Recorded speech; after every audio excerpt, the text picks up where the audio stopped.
पाकिस्तान में जारी triangular series अब एक अहम मोड़ पर पहुंच गई है। आज न्यूजीलैंड ने साउथ अफ्रीका को भी डिफीट दे दिया और जसप्रीत बुमराह के ताल्लुक से एक बड़ी अपडेट आई है। दोस्तों, आप सबका दिल से खैर मकदम है, आखिर तक ये वीडियो जरूर देखें। काफी दिलचस्प और इंफॉर्मेटिव ये चैनल ये वीडियो होने वाला है। दोस्तों, बात करते हैं पाकिस्तान में। जैसे कि आप सबको पता है, ट्रायंगुलर सीरीज हो रही है। एक जमाना था जब ट्रायंगुलर सीरीजें होती थी, 3 टीमें खेलती थी हर साल। ऑस्ट्रेलिया की ट्रायंगुलर सीरीज काफी मशहूर है, जो हर साल जनवरी और फरवरी में होती थी।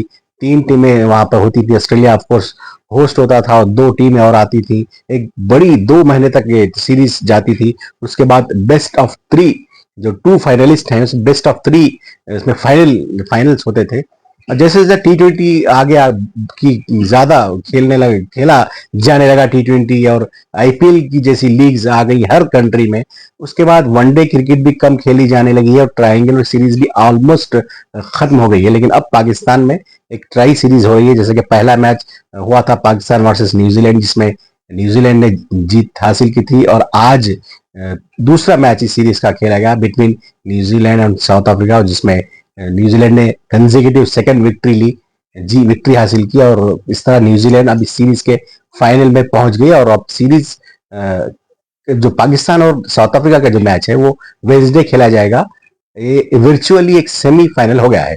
जो भी टीम जीतेगी वो फाइनल में खेलेगी अगेंस्ट द न्यूजीलैंड, जो फ्राइडे को खेला जाएगा। दोस्तों, आज जो मैच हुआ इसमें थोड़ी सी बात करते हैं। साउथ अफ्रीका ने पहले बैटिंग की, 304 रन बनाए साउथ अफ्रीका ने ओवर्स में। और साउथ अफ्रीका के जो डेब्यूटेंट हैं मैथ्यू ब्रिट्सकी ने एक वर्ल्ड रिकॉर्ड उन्होंने बनाया। डेब्यू में उन्होंने सेंचुरी तो बनाई। डेब्यू में सेंचुरी काफी लिस्ट है लंबी, जो डेब्यू में सेंचुरी बनाने वाले बैटर्स की। लेकिन इन्होंने उन्होंने डेब्यू में 150 सबसे ज्यादा डेब्यू में सेंचुरी सबसे ज्यादा रन बनाने का जो रिकॉर्ड उन्होंने बनाया, 150 रन उन्होंने बनाए। ये और बात है कि वेन हुई उनकी सेंचुरी काम नहीं आई उनकी टीम को। उन्होंने डेजमंड हैंस का रिकॉर्ड तोड़ा। वेस्ट इंडीज के लेजेंडरी एक ओपनर रह चुके हैं, जैसा कि आप सबको पता है।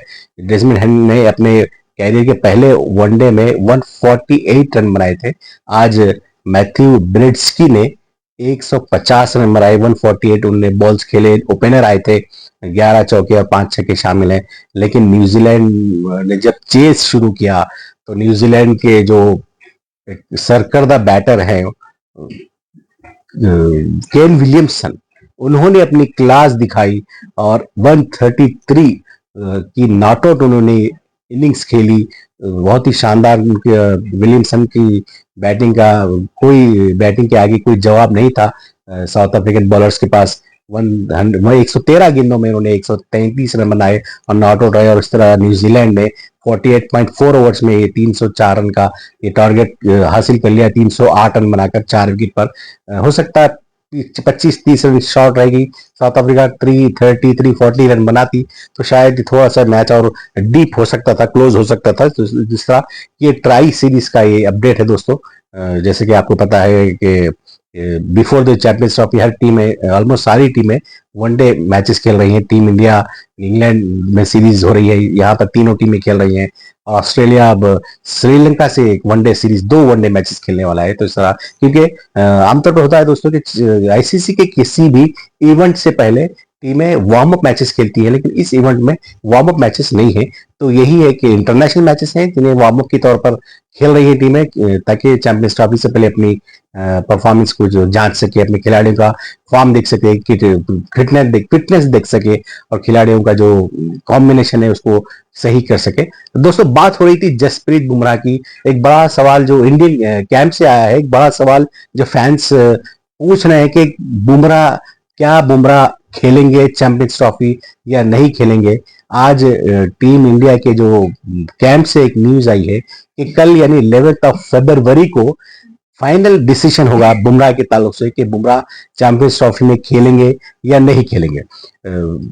दोस्तों, आपको याद होगा कि लास्ट मंथ 18 जनवरी को टीम इंडिया का जो सिलेक्शन हुआ था for the Champions Trophy and as well as one day series against the England, इन दोनों इवेंट्स के लिए बुमराह को टीम में शामिल किया गया था। और उस वक्त चीफ सिलेक्टर अजीत अगरकर ने कहा था कि बुमराह को की इंजरी जो है ज्यादा सीरियस नहीं है। मेडिकल पैनल ने बीसीसीआई के उन्हें 4 to 5 वीक्स सिर्फ रेस्ट के लिए कहा है। और इंग्लैंड के अगेंस्ट थर्ड जो वनडे होगा, लास्ट वनडे होगा, उसमें बुमराह खेलते नजर आएंगे, एक्शन में नजर आएंगे। लेकिन दोस्तों अब ये बात क्लियर हो गई है कि जो थर्ड वनडे होगा between India and England, Wednesday को खेला जाएगा, उस मैच में भी बुमराह नजर नहीं आएंगे। तो इसका मतलब ये कि हम पहले ही वीडियोस में हम बता चुके हैं दोस्तों, मैं आपको बता चुका हूं कि बुमराह ऑलमोस्ट रूल्ड आउट हो चुके हैं फॉर द चैंपियंस ट्रॉफी। उनका जो उनकी इंजरी है वो क्या उनकी स्टेटस है, इस पर अभी बीसीसीआई का जो मेडिकल पैनल है, मेडिकल बोर्ड है, क्लियर अभी उसने अभी कोई क्लियर बात नहीं की है। लेकिन 11 फेब को, यानी कल ट्यूसडे को, ये बाकायदा एक अनाउंसमेंट होगा कि बुमराह खेलेंगे चैंपियंस ट्रॉफी या नहीं खेलेंगे। अगर दोस्तों बुमराह अगर खेलते हैं तो यकीनन ये टीम के लिए बहुत अच्छी बात है, टीम इंडिया के लिए। रवि शास्त्री ने कहा है कि अगर बुमराह नहीं होते हैं तो इंडिया के जीत के जो चांसेस है वो 30% कम हो जाएंगे।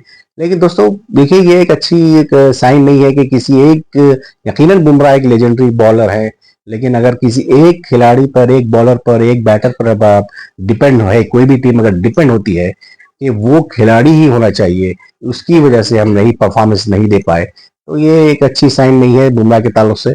देखना है कि दोस्तों कल क्या डिसीजन लेता है बोर्ड का जो मेडिकल पैनल है बीसीसीआई का, वो क्या अनाउंसमेंट करता है कि बुमराह कल खेलेंगे या नहीं खेलेंगे। इस अपडेट पर हम नजर रखे हुए हैं और आप हमारे चैनल पर नजर रखें, हम सारी अपडेट आपको देते रहेंगे। लाइक करते रहें, चैनल को शेयर करते रहें और सब्सक्राइब जरूर करें। बहुत बहुत शुक्रिया। खुदा हाफिज।